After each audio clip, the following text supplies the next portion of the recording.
हेडगेवार नागपुर से बंगाल आए तो वो अनुसूलन समिति का हिस्सा बन गए। कांग्रेस मुस्लिम तुष्टीकरण की राजनीति कर रही थी जो उन्हें बिल्कुल भी पसंद नहीं आ रहा था। हेडगेवार के अंदर नाराजगी थी। भारत में ब्रिटिश हुकूमत के खिलाफ स्वतंत्रता आंदोलन चल रहा था तो आरएसएस ने उसमें शामिल होने से इनकार कर दिया था। गोलवालकर ने बाद में खुद ये माना कि आरएसएस ने क्विट इंडिया मूवमेंट में हिस्सा नहीं लिया। नरेंद्र मोदी, अटल बिहारी वाजपेयी, लाल कृष्ण आडवाणी, राजनाथ सिंह और अमित शाह जैसे दिग्गज नेता सिर्फ अपने आप में एक नेता नहीं बल्कि आरएसएस के एक सदस्य भी हैं। आरएसएस यानी राष्ट्रीय स्वयंसेवक संघ एक ऐसा संगठन जिसका नाम हम अक्सर इंडियन पॉलिटिक्स और कल्चरल डिस्कशन में सुनते हैं, लेकिन इसका काम क्या है? क्या ये सिर्फ एक आइडियोलॉजिकल संगठन है या एक ऐसा नेटवर्क है जो अपनी सोच देश के कोने कोने में फैला रहा है? आज के इस वीडियो में हम आरएसएस की असली कहानी को समझेंगे। इसके शुरुआत से लेकर आज तक के इम्पैक्ट को हम इस वीडियो में डिस्कस करेंगे। तो चलिए आज हम इस सफर की शुरुआत वहां से करते हैं जहां से आरएसएस का सफर शुरू होता है। इस सफर की शुरुआत होती है साल 1907। उस समय बंगाल में आजादी के लिए दर्दनाक संघर्ष चल रहा था और क्रांतिकारियों ने अनुशीलन समिति के नाम से संगठन बनाया हुआ था जो हिंदुस्तान की आजादी के लिए ब्रिटिशर्स के खिलाफ आंदोलन कर रहा था। उस समय बीएस मोंजे जो हेडगेवार के पॉलिटिकल गुरु थे, उन्होंने हेडगेवार को मेडिकल की पढ़ाई करने और बंगाली रेवोल्यूशन ग्रुप के मेथड को सीखने के लिए कोलकाता भेज दिया था। जब हेडगेवार नागपुर से बंगाल आए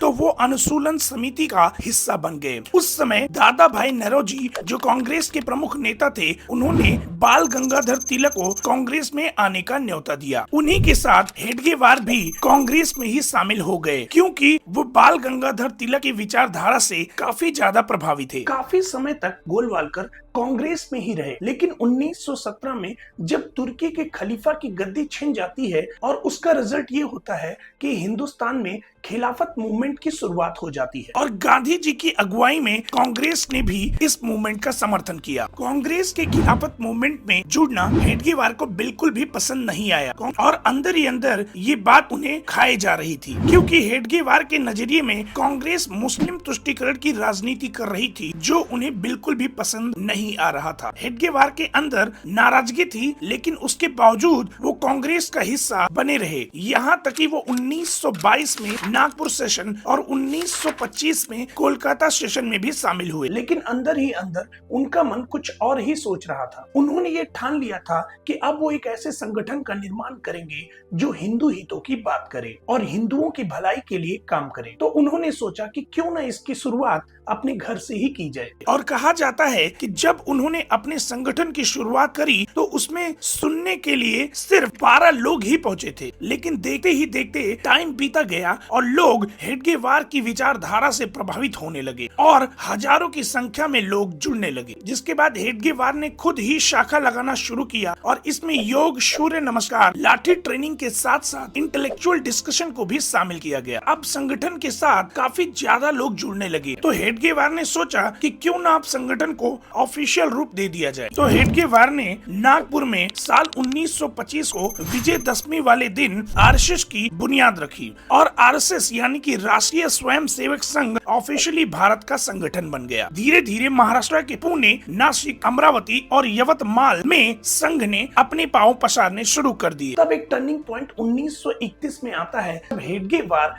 बनारस गए हुए थे तो उनकी मुलाकात गोलवालकर से हुई। उस समय गोलवालकर बनारस हिंदू यूनिवर्सिटी में 3 साल तक पढ़ते रहे और साथ में वो जूलॉजी भी पढ़ाते थे, लेकिन उस टाइम पर वो आरएसएस के कार्य में इन्वॉल्व नहीं थे और हेडगेवार को उनकी पर्सनालिटी और लाइफस्टाइल काफी प्रभावित कर गया और हेडगेवार उन्हें अपने संघ के साथ जोड़ना चाहते थे। उस टाइम पर भैयाजी दानी जो कि एक स्टूडेंट और आरएसएस के संचालक थे, उनका हेडगेवार के साथ गहरा संबंध था और उनके जरिए ही वाराणसी में आरएसएस की एक शाखा की स्थापना की गई जिसमें गोलवालकर ने मीटिंग अटेंड की और मेंबर बन गए। ये आरएसएस के काम में उनका प्रथम अनुभव था जो उनके आरएसएस के साथ जुड़ने का पहला कदम था। उसके बाद हेडगेवार ने गोलवालकर को नागपुर के आरएसएस ब्रांच का सेक्रेटरी बना दिया जहां से उनका ऑर्गेनाइजेशन के साथ प्रैक्टिकल कनेक्शन शुरू हुआ क्योंकि हेडगेवार को लगता था कि गोलवालकर का लीडरशिप पोटेंशियल आरएसएस के लिए एक वैल्यूएबल एसेट बन सका है। इसीलिए उन्होंने गोलवालकर को लॉ की डिग्री कंप्लीट करने के लिए भी मोटिवेट किया, जो उनकी लीडरशिप क्रेडिबिलिटी के लिए जरूरी थी। लेकिन 1936 में गोलवालकर ने आरएसएस का काम छोड़ दिया और सारगची रामकृष्णा मिशन वेस्ट बंगाल के आश्रम में सन्यासी बनने चले गए। वहां उन्होंने 13 जनवरी 1937 को अपनी दीक्षा ली, लेकिन अपने गुरु के निधन के बाद वो एक स्पिरिचुअल कंफ्यूजन और डिप्रेशन में आ गए। तब गोलवालकर हेडगेवार के पास नागपुर लौटकर उनसे सलाह लेने गए, तो हेडगेवार ने उन्हें समझाया कि उनकी स्पिरिचुअलिटी और सेवा का असली रास्ता आरएसएस के माध्यम से ही हो सकता है। हेडगेवार के इन्फ्लुएंस और समाज के प्रति उनकी ड्यूटी का एहसास ने गोलवालकर को आरएसएस के साथ डीपली कनेक्ट कर दिया और उसके बाद उन्होंने अपनी लाइफ आरएसएस के लिए समर्पित कर दी, जिसके बाद आरएसएस का एक अलग ही विस्तार शुरू हो गया। साल 1940 में हेडगेवार की मृत्यु हो गई, जिसके बाद गोलवालकर को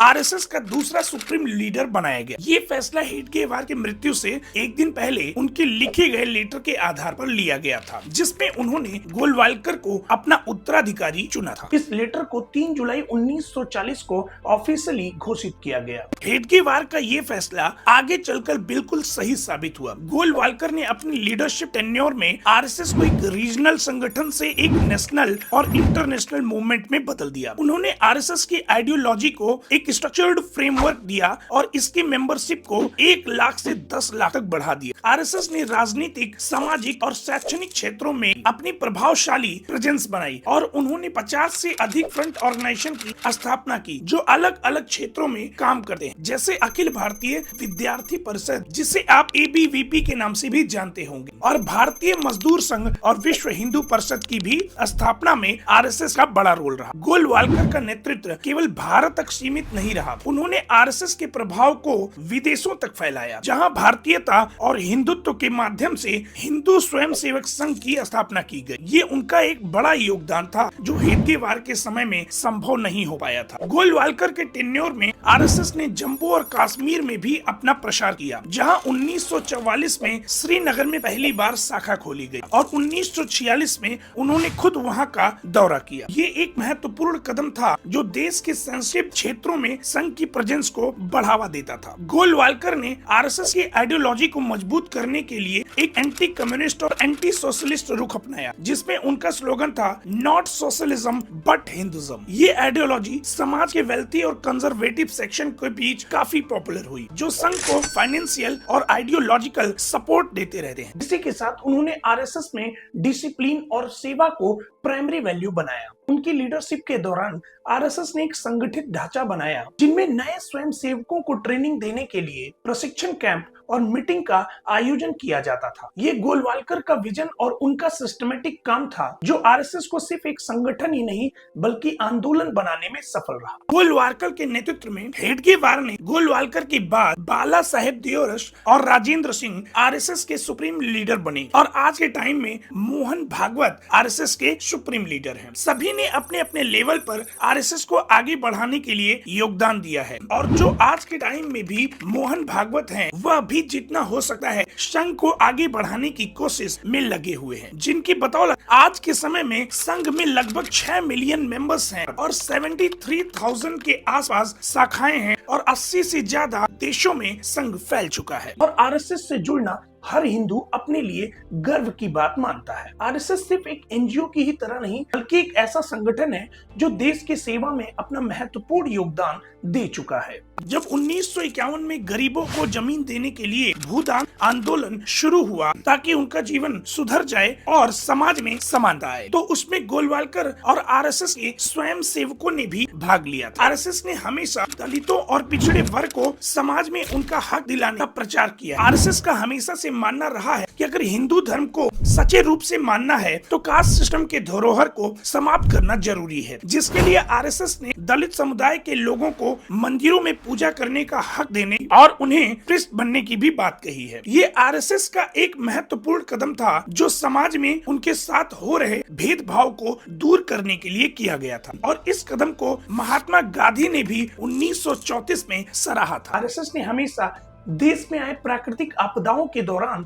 लोगों की मदद की, चाहे वो 2001 में गुजरात का अर्थक्वेक हो या 2004 में इंडियन ओशन में सुनामी हो या फिर 2013 में उत्तराखंड का फ्लड हो। हिंदू संगठन होने के बावजूद 1984 में आरएसएस के समाज सेवकों ने एंटी सिख राइट्स के दौरान सिख समुदाय को सुरक्षा और मदद दी थी। और तो और 2020 में एक मुस्लिम महिला ने अपने हज यात्रा के लिए जमा की हुई 5 लाख रुपए की राशि आरएसएस एफिलिएटेड सेवा भारती को देने का फैसला किया, क्योंकि उन्होंने देखा कि आरएसएस ने लॉकडाउन के दौरान गरीबों की बहुत मदद की। ये एक मिसाल है कि कैसे आरएसएस ने अपने सेवा कार्यों को सभी धर्मों और समुदायों तक पहुंचाया। इतना सब करने के बावजूद भी आरएसएस पर कई बार बड़े आरोप भी लगाए गए। जब आरएसएस का गठन हुआ था और भारत में ब्रिटिश हुकूमत के खिलाफ स्वतंत्रता आंदोलन चल रहा था, तो आरएसएस ने उसमें शामिल होने से इनकार कर दिया था। उनका यह मानना था कि आरएसएस ने स्वतंत्रता प्राप्त करने का संकल्प धर्म और सांस्कृतिक रक्षा के लिए लिया था, न कि ब्रिटिशर्स के खिलाफ जंग लड़ने के लिए। लेकिन शायद इसके पीछे की वजह कुछ और थी, क्योंकि ये माना जाता है कि ब्रिटिशर्स को आरएसएस पर प्रतिबंध लगाने का कोई कारण न मिले, इसलिए उन्होंने सेकेंड वर्ल्ड वार के दौरान ब्रिटिश सरकार के सभी नियमों का पालन भी किया। ब्रिटिश सरकार को ये लगा कि आरएसएस कोई भी सिविल ओबीडियंस या उनके खिलाफ कोई आंदोलन नहीं कर रहा, इसलिए उन्होंने आरएसएस के अन्य राजनीतिक गतिविधियों को नजरअंदाज कर दिया। इस तरह आरएसएस ने 1942 में क्विट इंडिया मूवमेंट में भी हिस्सा नहीं लिया और उस समय की मुंबई सरकार ने भी इसकी तारीफ की कि आरएसएस ने कानून का पालन किया और कोई भी डिस्टर्बेंस में शामिल नहीं हुए। गोलवालकर ने बाद में खुद ये माना कि आरएसएस ने क्विट इंडिया मूवमेंट में हिस्सा नहीं लिया और इसके कारण ब्रिटिशर्स को ये लगने लगा कि आरएसएस एक इनएक्टिव संगठन है जिसका असली प्रभाव कुछ नहीं था। और इस तरह आरएसएस ने